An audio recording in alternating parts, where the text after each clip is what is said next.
Terlahir dari keluarga yang berkecukupan, tidak lantas membuat Buniarti Ningsih, ibunda Basuki Cahayapurnama atau Ahok, memberikan segalanya kepada anak-anaknya. Sejak kecil, Ahok dilatih menjadi pribadi yang sederhana, mau bergaul dan berbagi dengan sesama. Meski mampu membayar mahal di sekolah swasta, Ahok dan adik-adiknya malah disekolahkan di SD Negeri Gantung.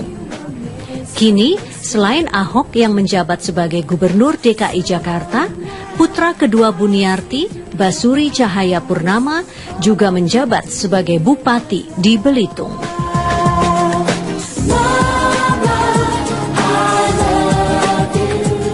Ibu Buniarti, terima kasih banyak atas waktunya. Tadinya kita tim Sudut Pandang mau main ke Belitung, tapi kebetulan Ibu sedang ada di Jakarta. Jadi kita ketemu wawancara di Jakarta saja ya Bu ya. Nggak apa-apa. Ini di kediaman Pak Ahok, apakah kalau Ibu sedang ke Jakarta selalu tinggal di rumah Pak Ahok atau bagaimana? Iya, di rumah Pak Ahok. Oke. Kalau yang kali ini ada acara apa Bu di Jakarta? Saya kebetulan mau ke luar kota. Oh, mau keluar kota. Di Aumun, di Makau. Oh, ada acara apa Ibu? Ada acara kumpulan teman sama teman. Ya ampun, berarti seru nih ya. Perempuan-perempuan pada pergi jalan-jalan. Kayak umur kita semua kan sudah mau tahu nikmatnya. Kalau masih muda kan banyak kerja demi anak kan. Bu, kalau bicara tentang Pak Ahok sekarang sudah menjadi Gubernur DKI Jakarta, tapi saya ingin flashback sedikit ya, bukan sedikit sih, lumayan banyak ya Bu ya, pada saat masa kecil Pak Ahok di Belitung. Apa yang paling Ibu ingat kalau mungkin mengulik kenang-kenangan waktu Pak Ahok masih kecil? Apa yang selalu tertanam? Oh, saya selalu ingat ya waktu dia umur kira-kira 4 tahun. Waktu papanya sering tinggal sama saya, sering pergi. Jadi saya malam-malam bangun nangis. Dia juga ikut bangun. Mama jangan nangis. Nanti Ahok udah besar, nanti Ahok ajak mama naik pesawat, dia bilang. Menenangkan Ibu demikian. Masih kecil dia udah ngerti. Sudah perhatian berarti ya? Iya, dari kecil udah perhatikan. Dulu kalau mendidik Ahok maupun adik-adiknya, siapa yang lebih berperan dominan begitu, Ibu atau Bapak waktu itu? Mungkin mereka lebih sama saya ya. Maksudnya lebih takut Bu? Iya. Lebih takut benar begitu. Kalau Bapak bagaimana? Mungkin mereka tuh kenapa? Papanya sering keluar, jadi mereka kesian saya, sayang sama saya gitu. Kalau menggambarkan hubungan antara ayahnya Pak Ahok dengan Ahok tuh bagaimana Ibu menceritakannya? Namanya anak yang paling tua sama bapaknya ya, sering kadang-kadang bisa di itu deh. Ada sebab masih dilawan gitu, masih bisa gitu. Biasanya apa sih yang membuat Pak Ahok kecil melawan dulu sama bapaknya? Dia enggak sih, kalau bilang papa ajak saya naik mobil dong, saya nggak tahu, nggak mau. Ya nanti papa udah tua, saya udah besar, papa udah kecil kan, masih anak-anak kan. Nanti saya udah besar, saya nggak bawa papa. Itu Ahoknya terpikir ya untuk bicara itu. Nah, waktu kita jual kue juga bisa katakan orang ledekin, masa anak pengusaha bapaknya bangkrut jual kue gitu kan. Ibu saya mengatakan yang malu itu kalau kita mencuri, kalau kita jual tidak nipu orang, ya tidak memalukan. Sama kita kerja keras, kita jujur, bukan hal yang memalukan. Kenapa waktu itu kan ada pilihan untuk menjadi pengusaha? Maksudnya anak-anak bisa diarahkan menjadi pengusaha. Kenapa Ibu justru mengarahkannya untuk bidang lain, masuk ke ranah pejabat publik begitu? Ya, soal saya sering ikut Ibu PKK kan ya, tidak akan mungkin kita masuk ke pemerintah kan zaman dulu ya. Paling-paling bisa kayak PT-PT gitu ya, kayak PT Timah, kayak apa gitu, pengusaha yang besar. Supaya anak saya bisa didik sekolah, dia bisa jadi direktur gitu, maksudnya begitu. Tapi saya juga nggak nyangka dia bisa turun ke politik. Oh, berarti sebenarnya tidak ada di benak Ibu atau rencana Ibu? Dikit politik dia nggak bisa Pak Ahok. Oh, kenapa menurut Ibu tidak bisa? Iya, dia tuh maunya terlalu dia cinta di Belitung. Pertama dia mau masuk, tanya sama saya, jangan teh, kita kan orang turunan mesti dagang, nggak boleh campur politik. Ke politik kan dibenci orang, susah juga ya kita. Ibu sudah ingatkan seperti ya, udah itu. ingatkan, dia bilang gitu, Ma. Di Belitung kalau sudah hancur, timah nggak ada, Mama jangan egois, Mama bisa numpang di Jakarta. Kalau teman-teman saya, keluarga saya, kan banyak orang di kampung gitu ya, mereka mau tinggal di mana, mau makan apa, kalau saya nggak mau turun bantu di Belitung, yalah oke lah, mau nggak mau turut aja deh. Nah, kalau ingat pembicaraan itu, hingga sekarang Pak Ahok bukan saja berperan di Belitung, tapi sudah menjadi gubernur ibu kota Jakarta. Apa yang paling ibu ingat? Apa yang ada di pikiran ibu? Ya, paling pikir saya tuh dia mau turun kayak si politik gitu ya. Ya, dia nggak benar-benar, dia nggak tahu politik. Dia hanya cinta masyarakat, sama seperti sekarang dia turun Jakarta, cinta Jakarta supaya buat contoh yang baik, supaya teladan baik untuk yang akan datang punya orang, supaya nanti Indonesia kita bisa makmur. Sebagai ibu pasti kan kadang-kadang khawatir kalau terjadi apa-apa dengan anaknya. Apakah ibu punya kekhawatiran seperti itu? Ya, sekarang sih enggak ya, perasaan saya tuh kalau kita berbuat baik, Tuhan cipta manusia. Kalau kita semua cinta manusia, mungkin Tuhan juga bisa jaga gitu. Apa benar waktu itu ibu bilang ada yang bertanya, apakah ibu bangga Pak Ahok menjadi gubernur DKI Jakarta begitu? Sementara katanya ibu bilang tidak, biasa-biasa saja. Iya. Karena masih banyak orang miskin. Iya, masih Kenapa banyak. ibu mengatakan masih ada demikian? banjir, masih ada macet. Bukan anak kita kan pikirnya kalau dia jadi gubernur, jadi pejabat bukan persoalan bangga. Soalnya harusnya maunya benar-benar terjun ke masyarakat gitu. Ada beban tidak sih Bu sebagai seorang ibu, sedangkan anaknya itu benar-benar jadi tumpuan masyarakat begitu ya, jadi tumpuan orang banyak bahwa dia harus menyelesaikan banjir, macet begitu, dan berbagai persoalan ibu kota lainnya. Ibu ikut terbebani nggak? Enggak lah, saya serah sama Tuhan aja lah. Mana lebih baik tuh Tuhan pasti bisa. Rugi ya Bu kalau ikut terbebani ya, kalau ikut stres. Iya.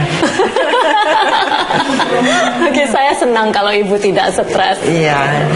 Kalau begitu ibu, pasti sebagai ibu tadi saya tanya semua biasa-biasa saja rasanya ya. Mungkin tidak ingin sombong begitu, tapi pasti ada momen di mana ibu merasa begitu bangga dengan anak ibu. Apa momen yang membuat ibu bangga sekali dengan Pak Ahok? Saya sih yang penting ya dia tuh nanti kalau sudah selesai semua. Iya. Kenapa pada saat nanti sudah selesai semua, maksudnya ini sudah selesai bertugas sebagai gubernur DKI Jakarta? Sudah masyarakat juga diatur semua. Kalau nggak banjir lagi, kalau nggak macet lagi, masyarakat semua jangan tinggal rumah yang jelek-jelek, punya rumah susun gitu. Baru boleh. Baru ibu akan bangga. Iya, baru boleh. Sekarang belum. Tapi itu pekerjaan rumah yang luar biasa berat ya Bu ya. Iya. Belum tentu bisa diselesaikan dengan satu periode. Iya, justru nggak boleh ngomong bangga. Pokoknya sampai rakyat masyarakat Jakarta sejahtera, tidak macet, tidak banjir, baru ibu akan bangga. Iya, punya rumah masing-masing, punya rumah susun. Semua ada di rumah susun, semua tinggal di rumah yang layak, baru itu bangga. Aduh, Pak Ahok tahu tidak bahwa ukuran membuat ibu bangga adalah itu? Mungkin tahu juga lah. Ibu Buniarti Ningsih, terima kasih telah berbagi cerita di Sudut Pandang. Iya, sama-sama. Saya juga terima kasih. Ya pemirsa, demikianlah Sudut Pandang kali ini. Terima kasih atas perhatian Anda. Saya Vivi Aledayah ya. Sampai jumpa. Pemirsa, di minggu kedua dibukanya posko pengaduan warga di rumah Lembang Menteng, Jakarta Pusat, Cagup DKI Jakarta Basuki Cahayapurnama masih melakukan aktivitas kampanyenya seperti biasa. Untuk mengetahui kondisi di sana, kita langsung saja bergabung dengan Friendly Sagala dan juru kamera Bobby Tobing serta Aditya Eko Utomo. Friendly, apa agenda Ahok di sana?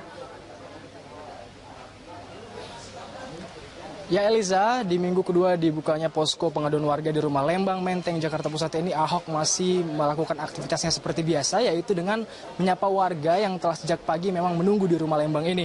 Dan hari ini Ahok menyampaikan tadi bahwa salah satu program ataupun permasalahan Jakarta yang akan menjadi fokus utamanya nanti ketika terpilih menjadi Gubernur DKI Jakarta kembali adalah membenahi masalah kesehatan di Jakarta. Karena Ahok menilai kualitas kesehatan warga DKI Jakarta saat ini sudah turun jauh dibandingkan dengan beberapa tahun yang lalu.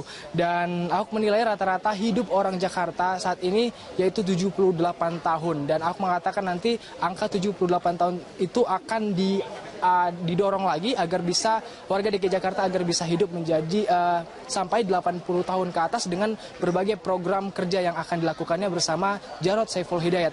Dan aku mengatakan salah satu cara yang akan dilakukannya adalah dengan membuat ataupun menjalankan program vaksin gratis, yaitu untuk mencegah kanker serviks. Karena kita ketahui kanker serviks ini merupakan salah satu penyakit yang sangat mematikan bagi masyarakat, dan tercatat menurut data dari WHO sudah ada sekitar 5.919 orang Jakarta yang dinyatakan meninggal akibat kanker serviks ini.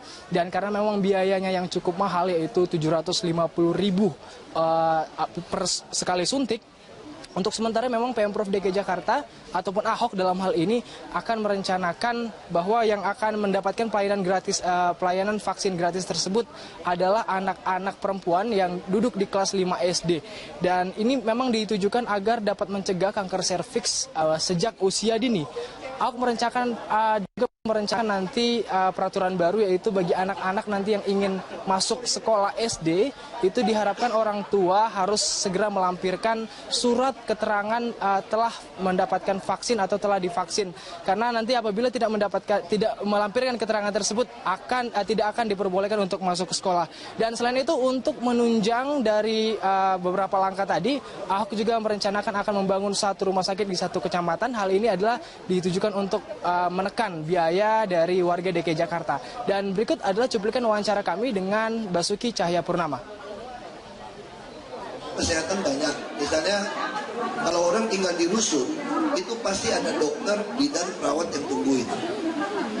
Anak-anak sekarang kalau kita datang ke kampung-kampung, kita tanyain udah divaksin belum? Hampir semua divaksin. Karena saya meminta syarat kalau mau masuk sekolah harus punya sertifikat vaksinnya lengkap. Nah, kita lagi dorong mau soal gigi. Tapi yang paling mengejutkan sebetulnya, ketika kami masuk jadi wakil gubernur di DKI, itu kan Oktober ya, 2012, lalu banjir 2013, lalu 2014 kami dapatkan data dari WHO, ternyata di Indonesia. Ya Eliza, masih seputar agenda Ahok di rumah Lembang Menteng, Jakarta Pusat ini, calon gubernur DKI Jakarta Basuki Cahayapurnama atau Ahok menyampaikan permintaan maaf atas ucapannya yang menyinggung salah satu surat dalam Al-Quran. Ia bertekad akan memperbaiki sikap dan ucapannya agar lebih baik ke depannya. Hal itu diungkapkan Ahok kepada seorang lansia yang datang ke rumah Lembang dalam kondisi sakit. Meski sakit, lansia tersebut sangat antusias memberi semangat kepada Ahok. Ahok pun yang semula duduk di kursi rela turun dari panggung untuk dapat berdialog langsung dengan lansia tersebut. Ahok menyadari sikap dan ucapannya selama ini memang kasar dan arogan. Cagup nomor urut 2 itu pun berjanji akan mengubah sikapnya dan meminta semua pendukung mendoakannya untuk dapat berubah menjadi yang lebih baik. Jadi anak yang saya udah ikutin beberapa nasihat teman-teman orang tua dari muda, ya memang saya harus memperbaiki sikap saya, Pak. Melalui peristiwa ini ya saya menyadari memang mungkin bawaan saya itu orang lihat itu mau apa aja gitu, Pak. Kita suka nantangin orang juga, Pak. Ya kadang-kadang saya udah renungkan, ya kita dikasih fisik yang kuat, yang baik, bukan buat nantang untuk berantem juga gitu, Pak.